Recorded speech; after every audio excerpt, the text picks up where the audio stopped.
ये जो त्रिकोणमिति चैप्टर है ना, ये त्रिकोणमिति चैप्टर का नाम सुनते ही सबको धड़कन बंद हो जाता है, आपका धड़कन तेज हो जाएगा। तो चलिए आज हम स्टार्ट करते हैं और आप बस हमारे साथ बने रहिए। नहीं अच्छा लगेगा ना तब फिर हमरा कहिएगा, कमेंट बॉक्स एकदम पूरा खाली है एकदम आपके लिए, झमाझम धमाधम एकदम उसमें बारिश कर दीजिएगा अपना अच्छा शब्द का। तो चलिए सबसे पहले बात हम समझते हैं कि त्रिकोणमिति का मतलब की होता है। त्रिकोणमिति देखिए ये आया कहाँ से, तो सबसे पहला नंबर इसके लिए हमें समझना ही होगा ट्रायंगल किसको कहते हैं। तो जब तीन भुजा से बंद आकृति होता है उसको कहते हैं त्रिभुज, अर्थात तीन भुजाओं का बंद आकृति, यानी कि एक लाइन में हम कह सकते हैं, क्या कह सकते हैं कि तीन भुजाओं का बंद आकृति, तीन भुजाओं का बंद आकृति ही क्या कहलाता है बाबू, तो त्रिभुज कहलाता है। तीन भुजाओं का बंद आकृति ही त्रिभुज कहलाता है। तो आप कॉपी कलम पहले तो लेके बैठ जाइए और जो चीज़ लिख रहे हैं एकदम कंसंट्रेट होकर के नोट डाउन करते जाइए, क्योंकि जब बाबू हाथ में रहेगा कलम एक हाथ में रहेगा कॉपी तो ऑटोमेटिक आपका दिमाग इधर उधर भटकेगा नहीं, शांतिपूर्वक दिल स्थिर होकर आप पढ़ाई कर पाइएगा। ठीक है, तो चलिए ये जो बाबू लोग त्रिभुज जो है ना इसका प्रकार होता है, क्या होता है भाई, त्रिभुज का प्रकार, काइंड्स ऑफ त्रिभुज। तो जनरली तौर पे त्रिभुज तीन प्रकार के होते हैं। कितने प्रकार के होते हैं, तो तीन प्रकार के त्रिभुज होते हैं। सबसे पहला हमारा होता है न्यून कोण त्रिभुज, दूसरा होता है अधिक कोण त्रिभुज, और तीसरा होता है समकोण त्रिभुज, जिसका सभी कोण अर्थात तीनों कोण 90 डिग्री से कम होगा उसको क्या कहेंगे, न्यून कोण त्रिभुज कहेंगे। जिसका कोई भी एक कोण 90 डिग्री से ज़्यादा होगा उसको अधिक कोण त्रिभुज कहेंगे। यानी कि एनी वन, कोई भी एक कोण अर्थात एनी वन कोण जो है उसका वैल्यू ज़्यादा होगा, कितना से, तो 90 डिग्री से ज़्यादा होगा। समकोण त्रिभुज किसे कहेंगे, जिसका कोई भी एक कोण 90 डिग्री के बराबर हो उसे समकोण त्रिभुज कहते हैं। क्या कहते हैं, समकोण त्रिभुज कहते हैं। अर्थात इसी समकोण त्रिभुज पे हमारा जनरली तौर पे लागू होता है त्रिकोणमिति वाला सारा का सारा फार्मूला जो आगे हम लोग देखने वाले हैं। तो सबसे पहले हमें जानना होगा कि समकोण त्रिभुज कहते किसको हैं। तो बाबू लोग यहाँ पे हम लोग देखेंगे समकोण त्रिभुज आपको बता दिए हैं। वैसा त्रिभुज जिसका कोई भी एक कोण कै डिग्री हो, 90 डिग्री हो, उसको क्या कहते हैं, उसको कहते हैं समकोण त्रिभुज कहते हैं। तो यहाँ पे मैंने एक समकोण त्रिभुज बनाया जो कि ये एक कोण है 90 डिग्री, कितना डिग्री है, 90 डिग्री। बाकी दो कोण 90 डिग्री से कम होता है, बाकी दो कोण क्या होता है, 90 डिग्री से कम होता है। समकोण त्रिभुज में जो सबसे बड़ी भुजा होता है ना उसे कर्ण कहते हैं, और कर्ण का यहाँ पे इंग्लिश हाइट लिया जाता है, इसलिए इसको शॉर्ट में H लिखते हैं। उसके बाद जहाँ पे आप थीटा मानते हैं, मान लीजिए मैंने इस कोण को थीटा माना, तो इस थीटा के सामने वाली भुजा क्या कहलाता है, तो लंब कहलाता है। लंब का इंग्लिश पोल होता है, इसलिए इसको शॉर्ट में P लिखते हैं। क्या लिखते हैं बच्चों, तो P लिखते हैं। और बाकी एक जो तीसरी भुजा बच जाता है ना, उसे आधार कहते हैं। क्या कहते हैं बच्चों? उसे आधार कहते हैं और इसे बी से सूचित किया जाता है। आपको यहाँ पे कुछ पॉइंट्स नोट करना है। वो पॉइंट्स क्या है? तो जनरली तौर पे समकोण त्रिभुज में जो सबसे बड़ी भुजा होता है ना, उसे हम कर्ण कहते हैं। क्या कहते हैं? कर्ण कहते हैं। अगला पॉइंट आपको नोट डाउन करना है, थीटा। जो थीटा होगा, थीटा के जो सामने भुजा होगा ना बाबू, उसको हम कहेंगे लंब। क्या कहेंगे? लंब। इसको पी से सूचित करते हैं।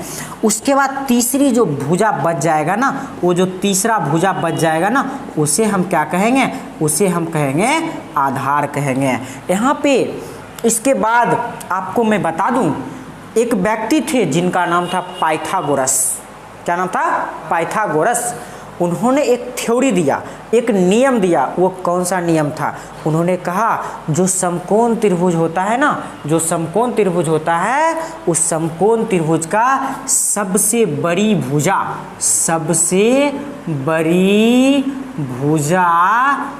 का वर्ग अन्य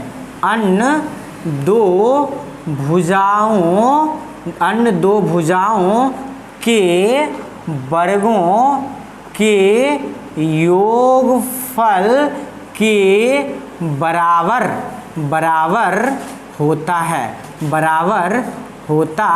है। यानी कि ये किसने कहा? ये कहा था पाइथागोरस महोदय ने कहा था। इसलिए इसे ही क्या कहा गया है? पाइथागोरस प्रमेय कहा गया है। इन्होंने क्या कहा था? ध्यान दीजिएगा, जो सबसे बड़ी भुजा है ना, उसका आप होल स्क्वायर कीजिए। सबसे बड़ी भुजा का होल स्क्वायर बराबर होता है दोनों छोटी भुजाओं के वर्गों का योग।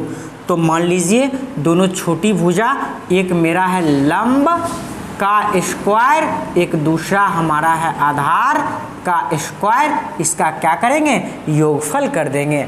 तो अर्थात यहाँ से हमारा पॉइंट निकल के आता है पाइथागोरस प्रमेय। क्या होता है बच्चों? कर्ण स्क्वायर बराबर लंब स्क्वायर प्लस आधार स्क्वायर। ये सबसे इम्पोर्टेंट है। चलिए आज हम इस पे कुछ क्वेश्चंस कर लेते हैं। अगर आपका ये जो समकोण त्रिभुज है, इसमें जब कोई भी दो भुजा दे देगा तो तीसरी भुजा का योगफल, तीसरी भुजा का मान हम लोग कैसे निकालेंगे? तो एक एग्जाम्पल हम लोग समझते हैं और आप इस एग्जाम्पल को बनाइएगा जरूर। जैसे कि एक मेरे पास ये समकोण त्रिभुज है, आप लोग भी बना लीजिए झमाझम। और यहाँ पे इसका मान दिया गया है 2 मीटर, इसका मान दिया गया 3 मीटर। आपको हम पूछेंगे कि ये जो तीसरी भुजा है कर्ण, इसका वैल्यू क्या होगा तो निकालना है। तो आपको पाइथागोरस प्रमेय से चलना है। कहाँ से चलना है? तो पाइथागोरस प्रमेय से चलना है। व्हाट इज द पाइथागोरस प्रमेय? बाबू रे, कर्ण स्क्वायर बराबर लंब स्क्वायर प्लस आधार स्क्वायर। तो ध्यान दो, हम इसको थीटा मान लिए हैं। तो कर्ण का मान नहीं पता तो छोड़ दो ना, क्या दिक्कत है जी? रहने दीजिए, छोड़ दीजिए। लंब पता है ना, लंब है 3, तो 3 का स्क्वायर प्लस आधार कितना है जी? तो 2 है, तो 2 का स्क्वायर। तो कर्ण स्क्वायर वैसे ही रह जाएगा, छोड़ दीजिए। 3 3 9, 2 दूनी 4, तो जोड़िएगा तो 9 4 कितना होगा? 13 होगा। इधर क्या है? कर्ण स्क्वायर हटेगा ना जी, तो इधर रूट चढ़ेगा। क्या 13 को रूट से मुक्त कर सकते हैं? नहीं कर सकते हैं। अर्थात हमारा कर्ण की वैल्यू क्या हो गया? तो √13 मीटर हो गया। इस तरह का क्वेश्चंस एग्जाम में आते हैं और आपका ये फार्मूला बहुत इंपॉर्टेंट है। आपको हम यहाँ पे कुछ क्वेश्चंस दे देते हैं जो आप बना करके आंसर निकाल करके लेक्चर बॉक्स में जरूर बताइएगा, कमेंट बॉक्स में जरूर बताइएगा कि आंसर आपका क्या आता है। HW के तौर पे समझ लीजिए, लेकिन अभी सॉल्व करके ही आपको डालना है कमेंट बॉक्स में। तो चलिए तो लिखिए क्वेश्चन नंबर 1। अब बाबू लोग क्लास में जो बच्चे बैठे हैं ना वो अब ये बना लेंगे धमाधम झमाझम, ठीक है। तो चलिए question number 1, question number 1 ABC, ये है 3 मीटर, ये है 4 मीटर। आपको AC गर्मी वाला AC ओकर मान निकालना है आपको। B नंबर सवाल, ये है आपका 5 मीटर, ये दे दिए आपको 4 मीटर, ये दे दिए हैं थीटा, इसका नाम ABC। तनी AB के मान में हमको बता दीजिएगा। आई में तनी दिमाग लगवे वाला है, जे बच्चा सी सवाल बन जाएगा, जिस स्टूडेंट से ये सवाल बन जाएगा आंसर जरूर बताइएगा, वो अगला वीडियो में हम उनका नाम लेंगे। चलिए सवाल नंबर C,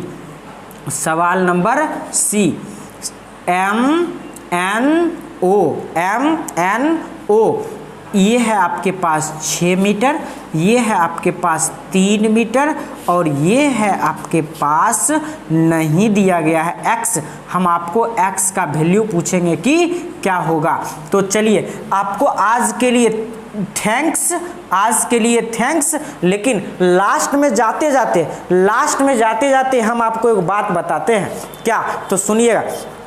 एक स्टूडेंट हमसे पूछा था कि सर हमको न गोरा होना है, तनी चमकना है, चमकने के लिए क्या करें? तो बाबू रे बता देते हैं आज आपको चमकने का। आज मेरे पास 2 उपाय है।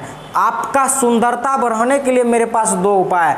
एक तो फेयर एंड लवली कई तरह का आता है जो बाजार में मिलता है, और एक ये है, अगर आप फेयर एंड लवली या पाउच लगा कर चमकिएगा ना तो शीशा में सिर्फ आपको शीशा देखेगा और शीशा को आप देखिएगा, लेकिन जब आप किताब से सुंदरता अपन बढ़ाइएगा ना तो पूरा दुनिया देखेगा। तो ध्यान रखिए, तो सुंदरता बढ़ाने के लिए बस एक उपाय है, एकरा से आप मोहब्बत कीजिए, ठीक है। चलिए मिलते हैं अगला वीडियो में हम आपसे फिर। धन्यवाद।